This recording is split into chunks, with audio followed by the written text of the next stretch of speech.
All right, we're going to go ahead and get started. So again, good evening, everyone. Thank you so much for joining us.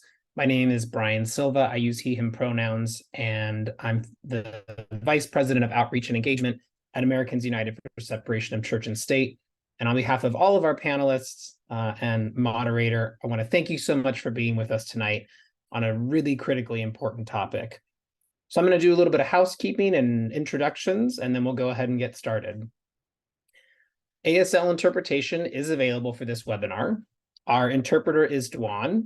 In your meeting controls toolbar along the bottom of your screen, you can click on the interpretation icon, which looks like a globe, to enable this feature.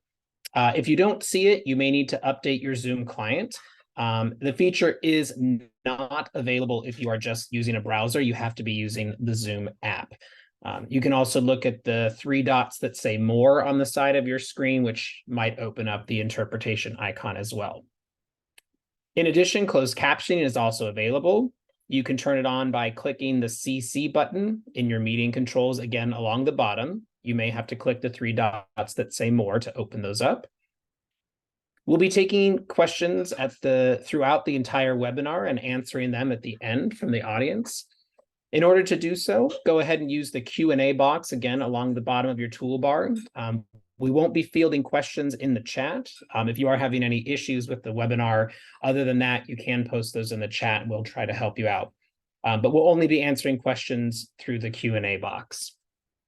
And finally, this is being recorded and will be provided to all registrants after the webinar sent out to you through email tomorrow.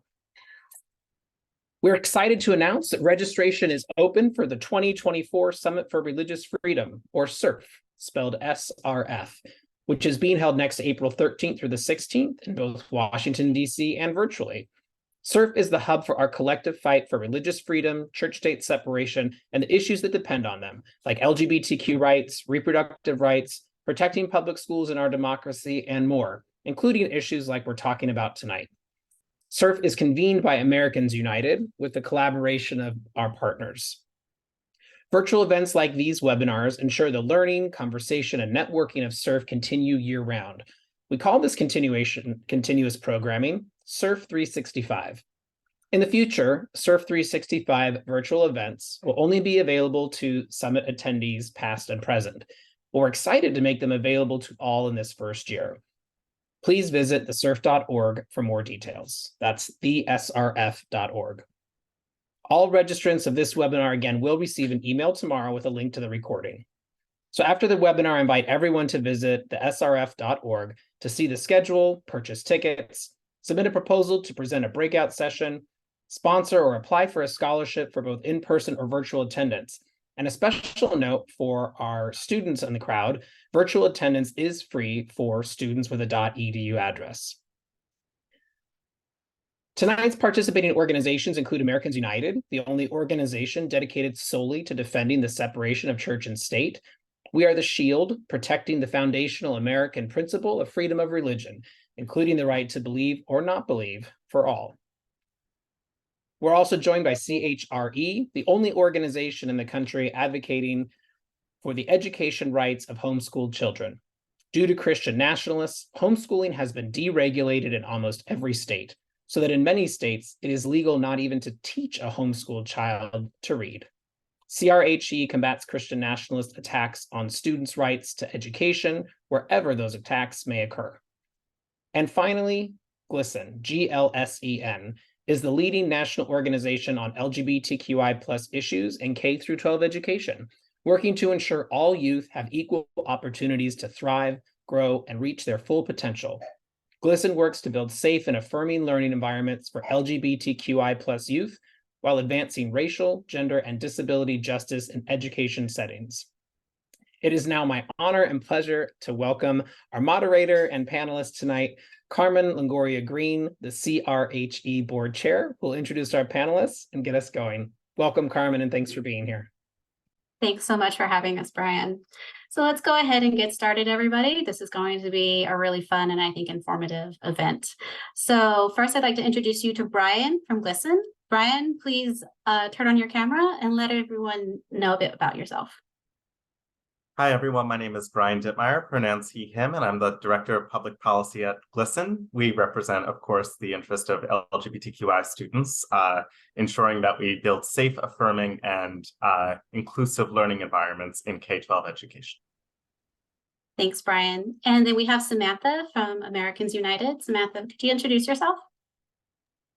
Yes, hi everyone. My name is Samantha Sokol, use she, her pronouns. I am a federal policy advocate here at Americans United for Separation of Church and State, and I do our education work in Congress and at the federal level. Thanks, Samantha. And then another Samantha tonight, Samantha from CRHE. Could you introduce yourself? Hello, I'm Samantha Field. I'm the Government Relations Director at the Coalition for Responsible Home Education. I help any kind of homeschool student or alumni interface with government, and I also advocate for homeschooled students on the state level in all 50 states. Thanks, Samantha. So as Brian said, I am your moderator tonight. My name is Carmen Longoria Green. I use she, her pronouns. I am a lawyer in the Supreme Court in appellate practice at a DC law firm, and I used to be a lawyer at Americans United. If you ever submitted a complaint about a church state violation to us, I might have been the one to see it. So also, as Brian mentioned, I am the board chair for the Coalition for Responsible Home Education, or CRHE. So to get us started tonight, you might be wondering, why is this the constellation of organizations on this panel? And specifically, why is an organization that advocates for homeschooled students talking about Christian nationalist assaults on public schools? I think talking about that connection between all the work that all three organizations do will set a good stage for this evening's discussion and all the important information that you're about to hear from our esteemed panelists. So let's just do a quick trek through history to make sure we're all on the same page. So of course, Christian nationalism is fundamentally, it's a movement about control. And Christian nationalists understand, probably better than anyone else in this country, that the key to controlling the next generation is to control their education. So it should be no surprise that Christian nationalism as a modern US political movement can be traced back to the 1954 Supreme Court decision, Brown v. Board of Education. You all know it. That's where the Supreme Court held that public schools had to desegregate. There was a lot of resistance to that, and that resistance was led by Christian fundamentalists. Think Jerry Falwell Sr., founded Liberty University, and the Moral Majority. He initially gained his following as a preacher in the South who fought desegregation, and he led a movement to create Christian private schools that were unregulated and segregated. Key here, control over education. Over time, this early Christian nationalist movement got angry about more things that were happening in public schools. They were angry about Supreme Court decisions in the 1960s that stopped public school teachers from providing religious instruction or leading students in prayer. They were angry about what they saw as sinful curriculum and books in public schools. And in response, they started in the 70s, something that's probably going to sound familiar to you. They started filing lawsuits to change the public school curriculum, arguing that this curriculum they disagreed with violated their religious freedom. But by the 1980s, it became clear that Christian nationalists were not winning this fight to control education. The Supreme Court held that private schools could not discriminate on the basis of race and also keep their tax-exempt status as nonprofits. And courts rejected time after time lawsuits where Christian fundamentalists said that public school curriculum needed to change in order to comply with their religious beliefs. So in the 1980s, a significant part of the Christian nationalist movement decided that the best way to control the education of the next generation was to homeschool them. Then they could control every piece of information that a child received and make sure that that child never heard anything that could make the child disagree with Christian nationalism. So by shaping the child's education, they could dictate the type of adult the child would become. And that movement, that was outrageously successful. Christian nationalists started an organization called the Homeschool Legal Defense Association, or HSLDA. They did that in the 1980s. And HSLDA came up with a brilliant idea. Instead of centering their arguments around religious freedom, which wasn't working, they would argue that the US Constitution protects a parent's right to decide everything their child may hear.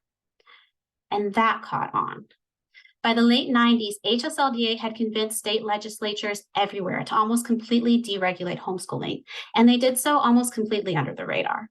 And now, in many states, including my home state of Virginia, it is completely legal not to teach your homeschool child, not even teach them how to read, all in the name of parental rights.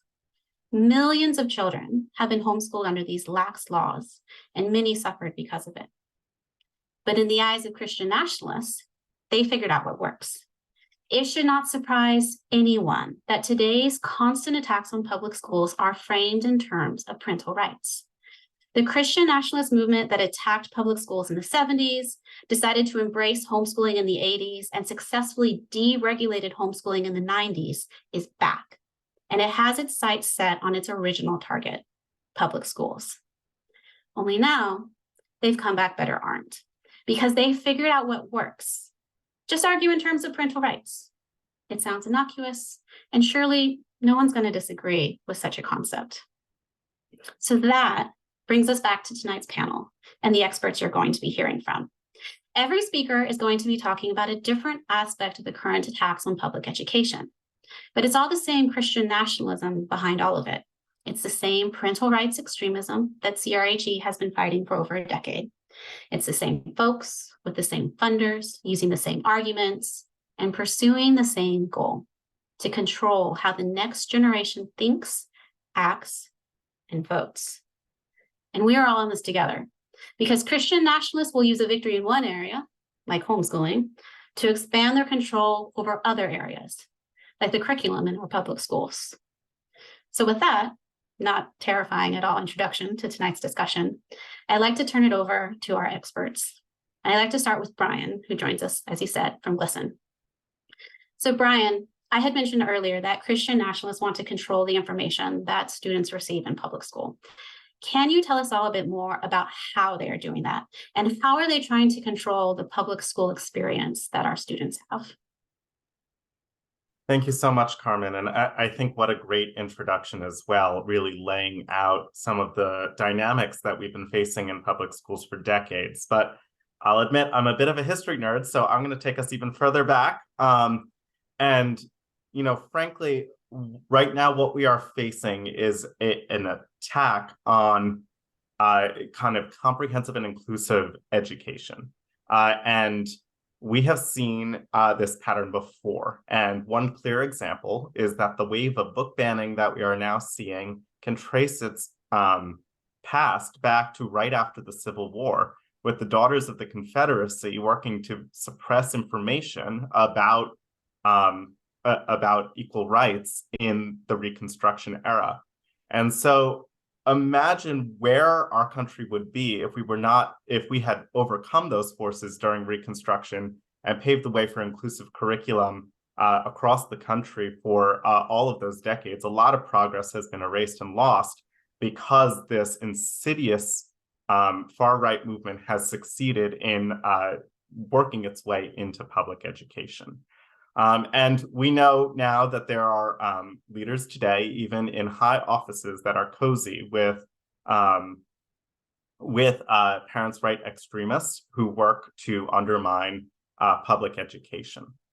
When it comes to what we're facing today, we are seeing efforts at the federal level from members of Congress. We are seeing efforts at the state level, and then we are seeing local efforts, including those through school boards, to interfere with what public schools can inform and have available for students. And at GLSEN, we have taken a look at what works to protect LGBTQ students in the school setting. As you know, LGBTQI students face higher levels of harassment, discrimination, and bullying in school contexts. And what we have seen is that there are 4 core supports that work to actually create a safer and more inclusive school environment. One of those core supports is inclusive curriculum. When LGBTQI students see themselves represented, whether that's in a story they're reading in an English or language arts class, or in a history class that highlights the contributions of LGBTQI individuals like Harvey Milk, it really helps to build the confidence and self-esteem of the LGBTQI student. They feel included in the course material. And so there are a number of states that have started advancing inclusive curriculum material and state laws and state policies. But what we have seen is a number of states have worked to undermine that and to start to censor what teachers can share in the classroom, what sorts of stories can be communicated during class time. But one of the more insidious areas that we're seeing as well is that there's an effort to even take materials that are not in the course instruction, but simply available in the school away from students. Often textbooks include material that is not taught in class, but is still available to the student to read on their own time. And as we all know, school libraries have been an essential resource for students to learn more, to challenge themselves, and to find materials that may actually show themselves reflected in their community and in the contributions of the past several decades. And so when students are denied that material, it can have an impact on their own mental health as well as their educational success and opportunity. They may see lower instances of school belonging. LGBTQI students facing these challenges of not being included in the curriculum report higher levels of school absenteeism. And so coming out of COVID-19, when we're already thinking about how do we reclaim some of the lost academic achievement, how do we make sure kids are showing up to school, we are now faced with an onslaught of efforts to make kids feel like they're not included in the school environment. And it's important that we push back on that narrative. A few pieces that I think are really critical for us to be mindful of is when it comes to the attempts to take materials out of school libraries. First of all, students do not necessarily have a wide range of materials available to them in the first place. For LGBTQI students, less than half, about 42%, actually have LGBTQI content in their school library. And the vast majority of that, about 80% of those students who have LGBTQI content, actually only have a few items. And so if one or two books get challenged in their school, they may lose access to all LGBTQI inclusive material. And so that's particularly challenging for the students that we're trying to work with. State policy is really a linchpin here as well. We have seen some hostile state laws, and I will name one such state, which is leading the way in book banning, Florida, that has gone against the guidance in coming out of library experts and professionals. So the American Library Association recommends that when material is challenged, that it should remain in circulation while the challenge is being heard in a transparent and fair process. But Florida, through its hostile legislation that is targeting LGBTQI students and their right to exist in public schools, has actually allowed schools to simply pull the book off the shelf the minute any adult files a complaint. Not necessarily a parent of a student in the school, not necessarily an adult that lives in the community. And so it's empowered activists to go after inclusive materials in schools and pull that content off the shelf before a student even knows that material has been challenged. And I want to take a moment and reflect because, of course, many of my remarks have been quite specific to the experience of LGBTQI kids. But we know, going back to the challenges coming from the Daughters of the Confederacy, that this is an intersectional fight. This is a fight that requires LGBTQI students to lock arms with students of color, with students with disabilities, to be pushing back against these efforts to discard our own experiences and our own ability and dignity of being within the school community. And we see when it comes to book banning and the restrictions on inclusive materials that LGBTQI students face high rates of being targeted by these book bans, but so do students of color. Materials that represent protagonists of color or address issues around race and racism. And so we really have to make sure that we are taking an intersectional approach when we are pushing back on these really insidious efforts to enforce not just a Christian nationalist perspective, but also a white supremacist perspective in our school as well. And so often those two philosophies go hand in hand. I think another big piece that we need to acknowledge as well is, building on the Christian nationalist movement's penchant for segregation, is its efforts to target the inclusion of LGBTQI students in the school environment. an effort to force LGBTQ students back into the closet. And we see that trans students in particular are facing the brunt of this push over the last several years. Trans students face disproportionate rates of discrimination even amongst their LGBTQI peers. We see that nearly the majority of LGBTQI students, the majority of trans students are not allowed to be affirmed in their pronouns and name by the educators and the school staff that should be supporting them. But one of the biggest challenges that we see is inclusion in facilities access and athletics. And here we see that nearly 3/4 of trans students, 68% of trans youth can't access a bathroom that is consistent with their gender identity. 71% can't access locker rooms consistent with their gender identity. And this is where we see the complicity of it's not just outside activists, but it is also school staff that are not empowered to support trans students. And that may come from hostility from school staff, but it also may come from the pressure of activists being engaged with school boards and creating atmospheres where teachers doubt that they can do the right thing and support a kid that needs help. And so we really need to be making sure that we are supporting folks at the state and local level in navigating some of these challenges so that when educators are presented with a situation, they have clear and comprehensive policies that ensure that they can support kids in being who they are. One of the greatest and most insidious practices affecting trans students in particular is this wave of what these parents' rights extremists are calling parental notification policies, but it is simply forced outing.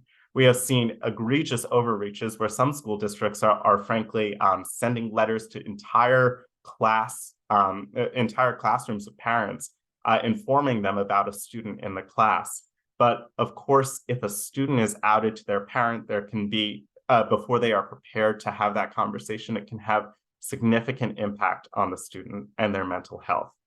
I always think it's important to highlight that, of course, there are adverse cases where a premature outing of the student could affect there could be parental rejection, there could be a push towards homelessness, there could be suicidality and considered suicide as a result. But even in the affirming instances where a parent is supportive of their student, of their child, that child may not yet be prepared to have that conversation. And the premature involvement of a school in notifying the parent of that child's trans status could, again, have some significant impacts on LGBTQI students.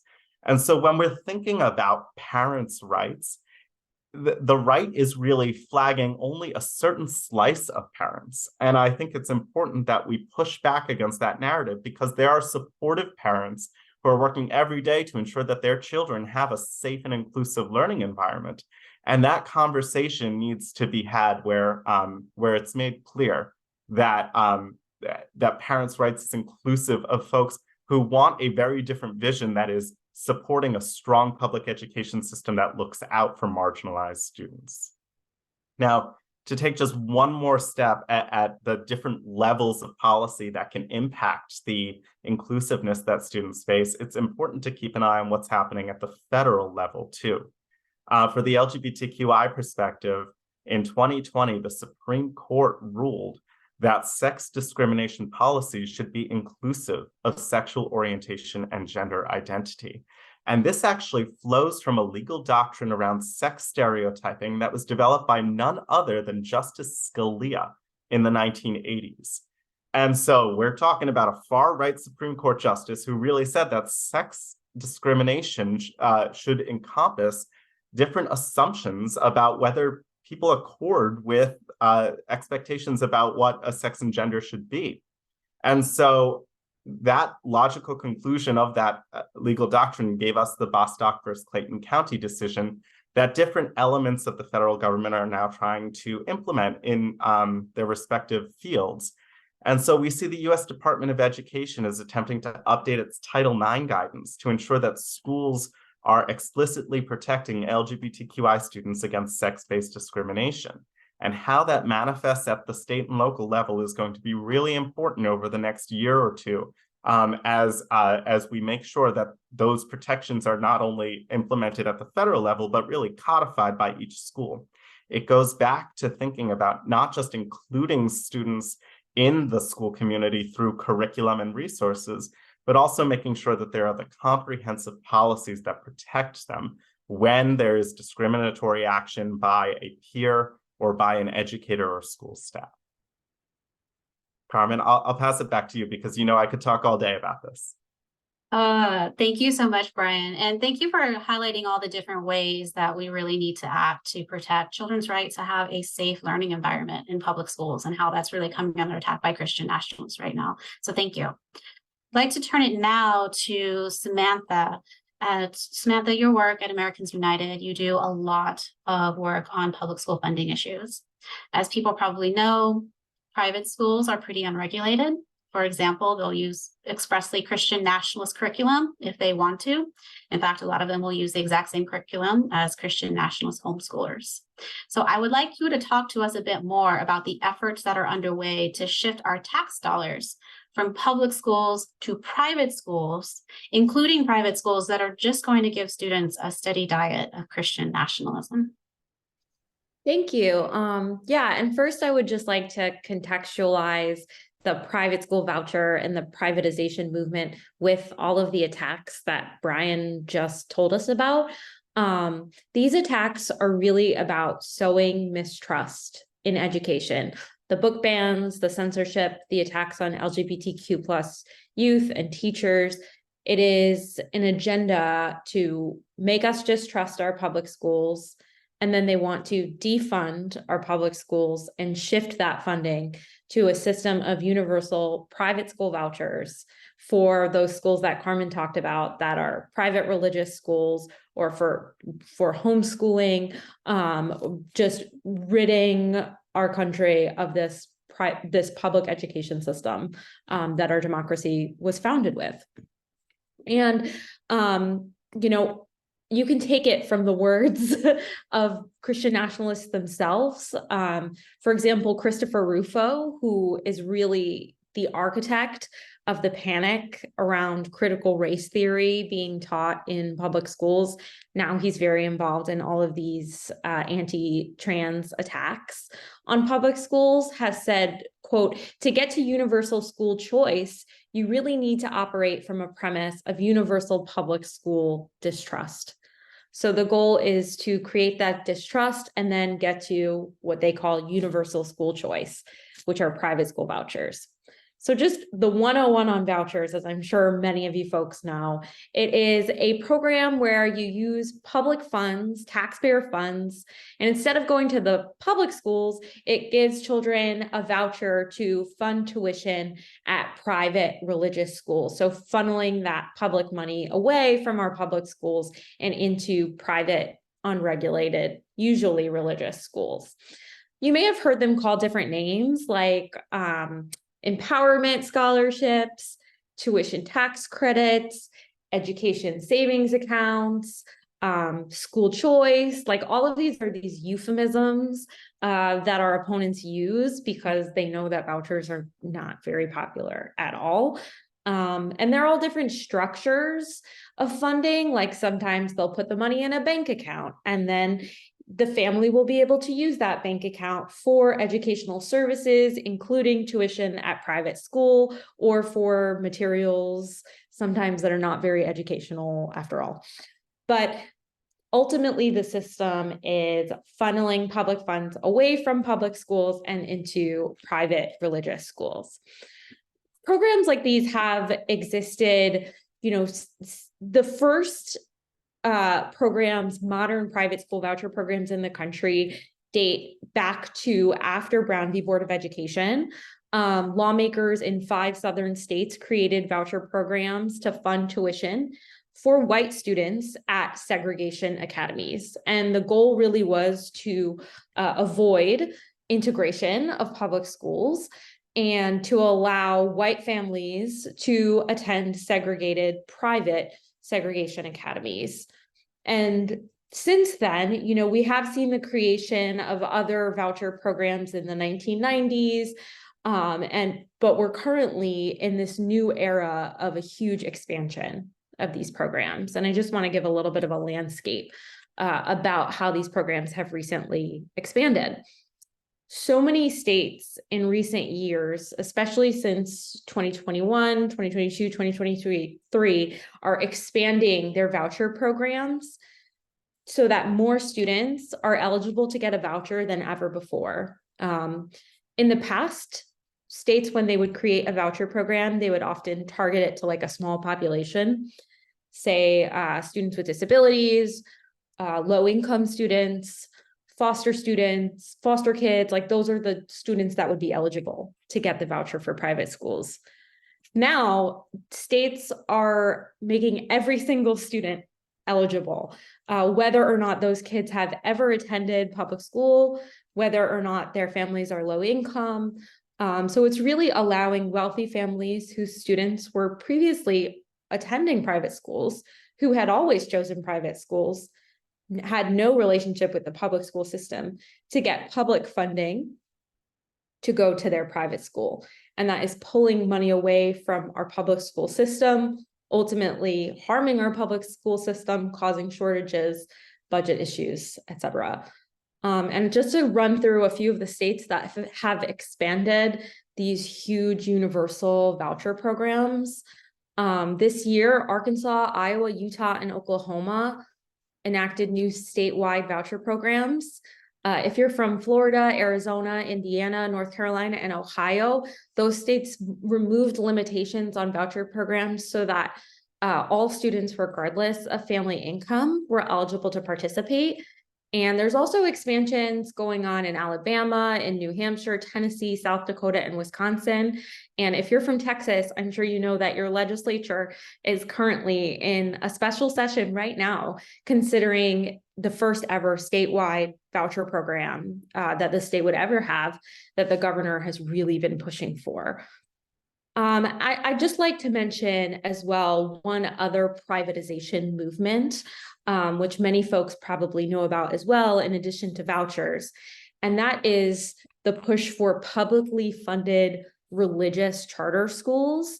Now, charter schools are differ from voucher schools in that they are public schools. They are created with a charter to allow some less regulation in certain aspects of education, but overall they receive complete public funding and they have to be accountable to the public in the success of that school. And as a result, you know, there has never before been religious charter schools because they are public schools. Now, you may know that in Oklahoma, the state virtual charter board has approved a charter application for a Catholic, publicly funded religious charter school, fully publicly funded, ran and controlled by the Catholic diocese, and fully dedicated to religious indoctrination in the Catholic faith. And, you know, AU has sued, along with our partners at the ACLU, at the Education Law Center, and the Freedom from Religion Foundation. But really, this effort is just one step further in dismantling what it means to have public education. Public education is inclusive of all students. You know, it doesn't matter if a student has disabilities. It doesn't matter if a student is LGBTQ+ or has any other characteristics, or their student is an English language learner. Public school has to provide an education to every single student who walks through the doors. But this publicly funded religious charter school has stated that they intend to discriminate against students, against employees, based on religion, based on sexual orientation, based on gender identity, and other protected characteristics, while they claim that they will still be a public charter school. So, you know, these are just two of the streams that we're fighting right now: privatization in the form of voucher programs, and privatization in the form of charter school applications from religious schools. And I will give it back to Carmen at this moment, now that I've given you the full voucher and charter privatization overview, and hopefully can tell you more about how we can fight this at the end of the webinar.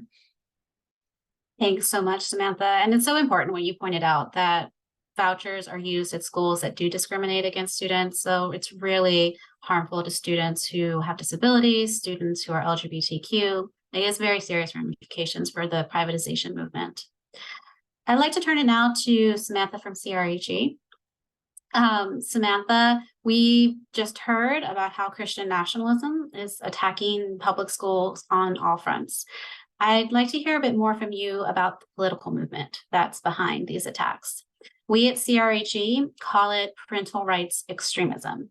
Can you talk a bit about parental rights extremism and how it is part and parcel of Christian nationalism? Right. Hello, everyone. Thank you so much for having me. Parental rights extremism is, in my opinion, one of the most serious threats facing our open and democratic society, especially since it's going to be the primary mechanism Christian nationalists use to dismantle public education. I'll be focusing on their efforts to enforce Christian nationalism on education via legislation and litigation. As Carmen mentioned, this movement began in the 1980s with the Homeschool Legal Defense Association, founded by Michael Farris. Remember that name, he'll be important. After deregulating homeschooling, HSLDA decided to broaden its use of its winning parental rights strategy. In the 20-teens, HSLDA created their daughter organization, the Parental Rights Foundation. In 2018, HSLDA and PRF joined the American Legislative Exchange Council, or ALEC. For those not familiar, ALEC is a legislative clearinghouse. Member organizations propose and vote on model legislation, and if adopted, send that legislation out to their member legislators, who are typically conservative and all over the country. ALEC adopted HSLDA's and PRF's Parents' Bill of Rights in 2021, leading to the massive uptick in these bills being filed all over the country. Two important things to note about these bills. They were written by litigators in order to create litigation opportunities. For instance, more recent bills have built-in mechanisms for parents to sue teachers and schools for mentioning anything controversial, was in one bill. One of the ultimate goals of a Parents' Bill of Rights is to make litigation so common and punishing that public schools can no longer operate as reliable sources of information about things like U.S. history or evolutionary science, or for students to access mental health resources. It will simply be too expensive and burdensome for many schools to teach the truth. The other important thing to note about the Parents' Bill of Rights is they include language to elevate parental rights, an ordinary and well-understood legal concept that's usually found in family law, to a fundamental right. As a fundamental right, parental rights would be subject to something called strict scrutiny. This is a test that courts apply when deciding whether the government has gone too far.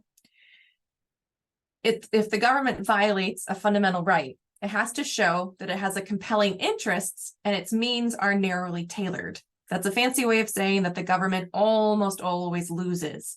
It's a hard test to pass, so usually the government only faces it when it has made a law restricting speech or has engaged in discrimination.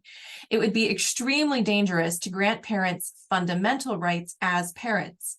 It means that every time the government tries to ensure that kids are safe or that they are getting an education, it would have to overcome this very difficult constitutional test. Parental rights extremists have been accelerating their plan to pass a Parents' Bill of Rights in every state. This year, over 80 of these bills were filed across the U.S., and they were passed into law in North and South Carolina, Iowa, Missouri, and Montana, bringing the total number of states with a Parents' Bill of Rights to 15. This movement is gaining ground rapidly and will be expanding their efforts in the 2024 legislative session and election cycle. While this movement began with HSLDA, it has quickly metastasized into conservative politics writ large and become central to the campaigns of presidential hopefuls and a primary feature of multiple state platforms and agendas like Speaker McCarthy's Commitment to America. One of the signers on the Heritage Foundation's Project 2025 is Will Estrada, who was president of PRF when the document was being shaped.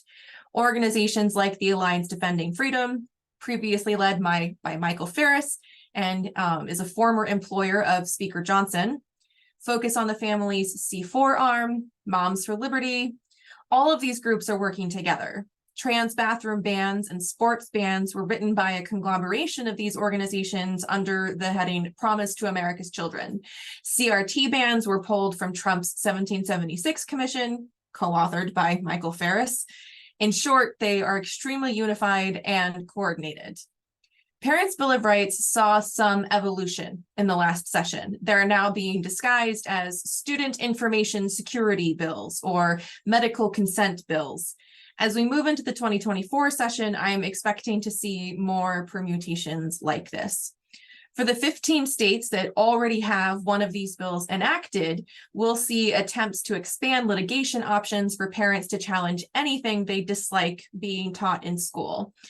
As a homeschool alum, that could be anything from I don't want my daughter to be taught math to I don't want my son to learn basic biology. It's important to remember that these bills are intended to disrupt any child from having access to any information that contradicts a Christian nationalist agenda. Thankfully, people who value children's rights to religion, free expression, and an education are beginning to fight back. The message we are all unified on is this: children have rights, parents have responsibilities. Children have the right to gender-affirming care and to information about gender and sexual identity. Children have the right to an empowering education that prepares them for an open future. Children have the right to accurate information about science and history and their culture. Brave legislators are beginning to introduce students' rights bills, like the one in North Carolina this year. School board candidates endorsed by Moms for Liberty lost most of their elections this month, which is great news. But please remember that this fight is not about pitching one parent's rights against another parent's rights. This fight is about making sure all children have the knowledge and care that they need to become who they are truly meant to be. And I thank you for your time, and I'll pass it back to Carmen. Thanks so much, Samantha. I'd like to now take a moment to open it up to all the panelists. You've spent a lot of time telling us about the problem, what Christian nationalists are up to, and all the attacks that are currently going on public education. So now what? What can people do? How can someone viewing this program make a difference? And is there any reason to feel hopeful for the future? And Brian, you were up first. Would you like to take a crack at that first? Yeah, and I think that there's a lot that everyone can do, because as I teed up in my comments, I think that this is every single level of government can be used to support students, but can also be used to attack students. And so we need to be vigilant about everything from the federal government all the way down to school boards. And as Samantha had just shared, I am encouraged by particularly the school board elections that happened last week, indicating that there are a number of pro-inclusion candidates who will be seated on school boards, and new opportunities to provide a more inclusive policies at the local level in communities across the country. And I think one thing that we saw as well is that a lot of those school board elections were in suburban areas that will be quite decisive as we move into the next year. And on top of that as well, we know that these extreme and radical policies being advocated for by parents' rights extremists are not popular. Look at the polling on book bans. 80% of Americans oppose book bans. And that just goes to show that, this battle needs to be fought amongst the decision makers, but it also needs to be fought in the court of public opinion, because supporting public education, ensuring every student has the right to learn, is a popular concept that this country will be moved on. Yeah, I think I would continue to add on that point that we need to focus as well on our positive messaging around public education. I think folks naturally tend to, they hear these strong attacks on our public schools, like, our public schools, kids are trapped in our failing public schools, or our public schools are indoctrinating our students. And their response is to say, our public schools are not indoctrinating the students. Instead, we need to have a really positive message on its own. We need to say strong, positive words about public schools, like public education brings our communities together. Public schools accept all kids and educate all kids. All kids deserve the freedom to learn accurate history. They deserve to be accepted in their classrooms for who they are, and to be fully present as themselves when they learn.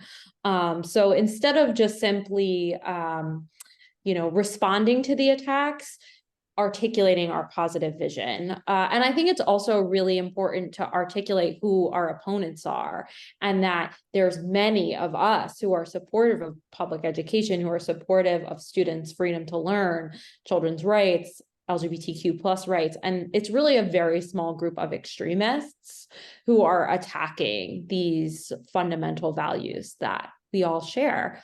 And just something that makes me hopeful on the voucher front. Vouchers have always been very unpopular, but there is going to be a referendum in Nebraska to end their statewide voucher program. And every previous time that vouchers have appeared on the ballot, which I think has been 13 times, they've all failed. So we're really hopeful that this will happen as well in Nebraska. But if you put these issues to a vote, it's just a slam dunk for us. And just to kind of build on what Brian and Samantha both said, is the positive messaging and the getting involved in local politics, and this is like local elections. But the argument that works on a local level is supporting children. The students' right to free expression, the students' rights to freedom of the press, freedom of speech, freedom of religion, that students have these rights, that students are people and students have rights.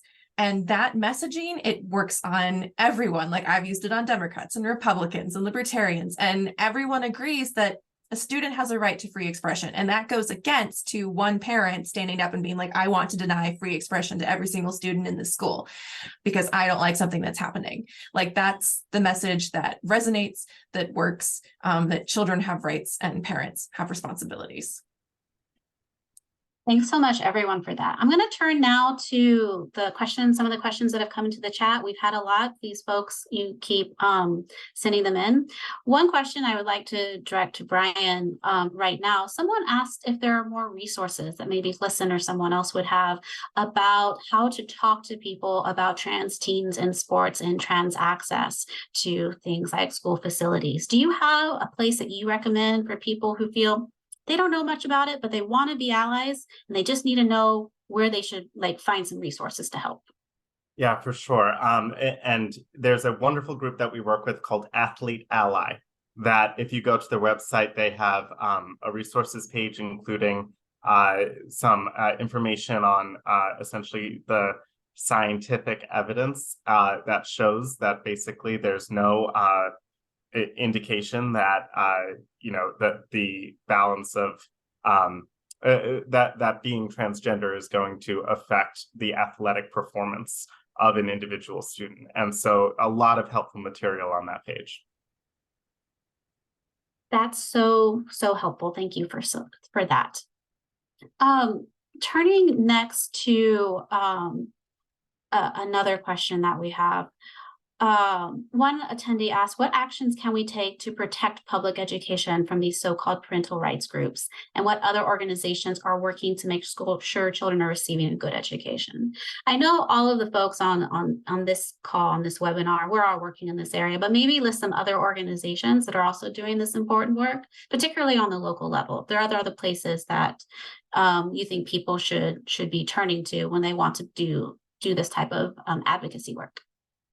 I have a pretty good answer to that. CRHE is a member of the National Safe Learning Partnership alongside GLSEN, and we work together with a whole host of organizations, CPAC, SIECUS, SIECUS, the National Women's Law Center, the Trevor Project, Equality Now. It's a whole group of people. I can send out some other people, other organizations as resources that we can email to all the attendees later for organizations to support. I know Equality Now especially has chapters in basically every state, if I'm aware, that like if you want to get involved on a state level, Equality Now has a really good like operations built out. Yeah, and then just to build on that, I think thinking through chapter-based organizations is always helpful, so you can find folks in your community.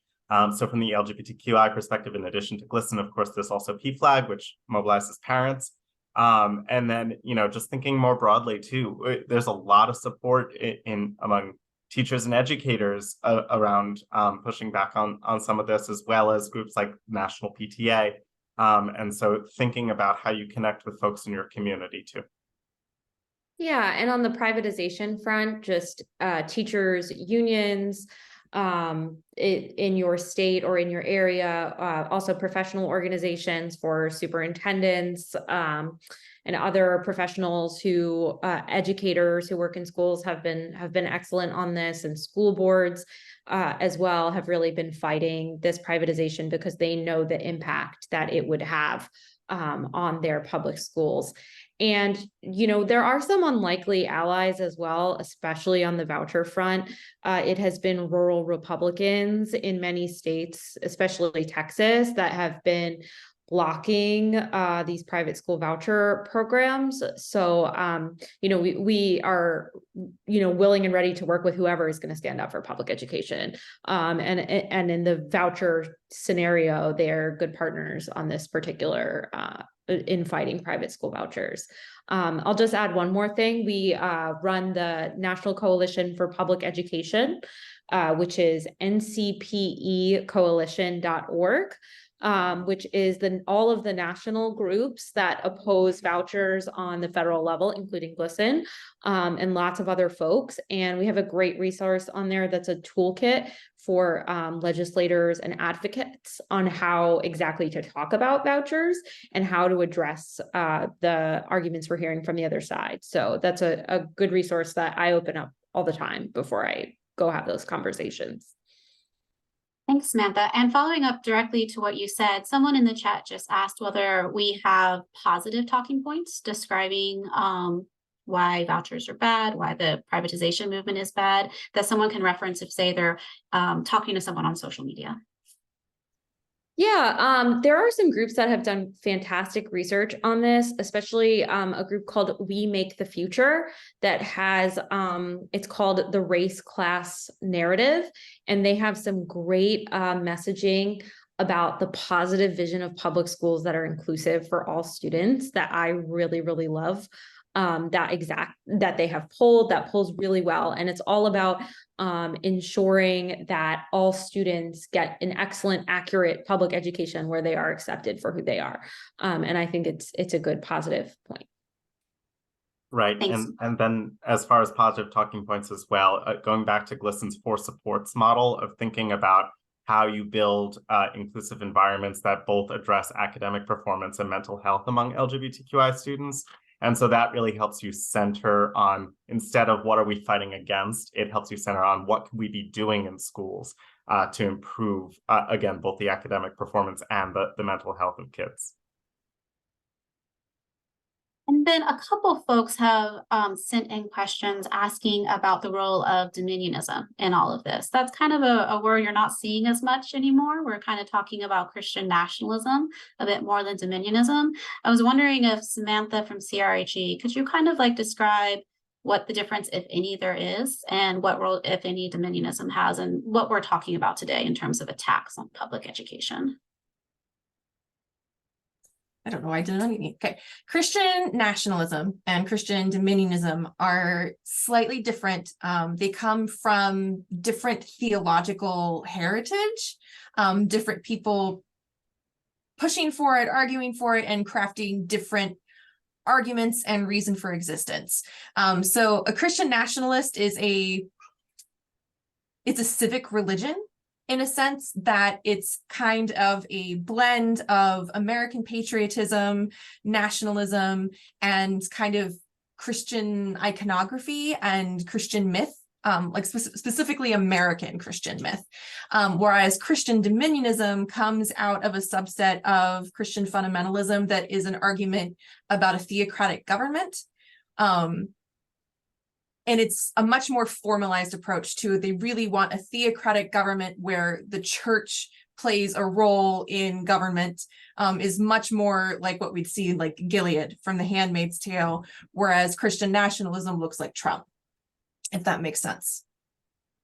Thanks, that's helpful. Lots of people were asking about that in the chat. One question real quick that I will take. Someone asked why vouchers are a problem, because a lot of constitutions have something called a no aid provision. And these state constitutions basically passed back in the early, like mid 1800s, these no aid provisions that said public school money, it's not going to go to fund religious education. The reason why these no aid provisions are no longer getting in the way of everything Samantha was talking about earlier is because the Supreme Court has actually made a ruling saying that they're not going to enforce those no aid provisions. So unfortunately, since Espinoza versus Montana was decided a few years ago, those are no longer a gate stop. And that's really why everything that Samantha was describing earlier is such a problem right now. There's a lot of questions talking about why does it seem like there are so many people who are invested in attacking our public schools and how they're so well funded and how on earth someone can respond to that. I was just wondering if we could spend some time talking about the funding issue for this movement, whether it's Moms for Liberty or some of the other groups that have been mentioned. Where is this funding coming from? And is it hopeless because of this funding? Whoever would like to take that. Yeah, I can start. There has been a long history of billionaires on the far right funding these movements. You think of folks like Betsy DeVos, the former Secretary of Education, who's very supportive of school privatization, the Kochs, the Waltons of Walmart. There's an organization called the Bradley Foundation that's also run by billionaires that donates to all of these causes. So they are extremely well funded and well connected. And this network of funders, as I'm sure many of you know about this shadow network, is many of the same folks funding Alliance Defending Freedom, funding the Homeschool Legal Defense Association. It's sort of all the same foundations and the same funders. And they're very strategic in many of these cases in that they will fund primary candidates in perhaps a very red district. They pick off the moderate candidate who wasn't so interested in these outrageous extreme arguments about censorship and banning books, and they replace them with an extreme Moms for Liberty candidate. And then the result is you have a legislature filled with folks who are much more extreme, much more willing to attack public education. They have been very strategic in that work. I think the thing that does give me hope, which others have mentioned before as well, is that it is just that it is an extreme, well-funded, well-organized minority. But as far as public opinion on many of these issues, most folks are with us instead. And it truly is a very small, well-organized, well-funded opposition that we're working against, rather than most folks just want, good public school in their neighborhood that, teaches accurate history, where their kids can be around all different kids from all different backgrounds, and where their kid gets treated fairly and well, regardless of who their kid is. A lot of people have also asked specifically about homeschooling. Are there any resources for people who were educationally neglected as homeschoolers? Are there any, for instance, someone asked whether there are scholarships available, and how does someone recover if they were educationally neglected while they were homeschooled because there's no laws protecting their education? Sam, would you like to take that question? Sure. So I'm one of those people. I was a girl homeschooled in Florida, denied an education in math, science, etc. And it's very difficult. But thankfully, I'm like kind of among the oldest of the homeschooling generation. I'm almost 40. So we have at the Coalition for Responsible Home Education created a lot of resources based on our experience for homeschooled students, which would also apply to people being educated in very controlling religious environments. So it's been helpful for ex-Amish, ex-Orthodox, ex-Muslim fundamentalists, ex-FLDS. We've worked a lot with these groups to kind of develop these resources and meet these needs. One of them is we have Charting Your Own Course, which helps late teenage people kind of navigate college and career. We have lots of resources on how to become independent adults, how to enroll yourself in school. Like many states allow people to enroll in public school up until they're 21, which we very much encourage homeschool alumni who have not received an education to take advantage of. There's lots of community college resources. There's lots of programming for people seeking GEDs. So like there are resources, and when we feel a need, see a need, we try to meet the need. As on scholarships specifically, there's an organization called the Vashti Initiative or the Vashti Collective, something like that, that they do offer some scholarships, I think, for people coming out of extreme religious environments and trying to get an education. Thank you so much for that, Sam. Sorry we don't have time to get to everyone's questions tonight. They were fantastic questions. Thank you for everyone for your involvement.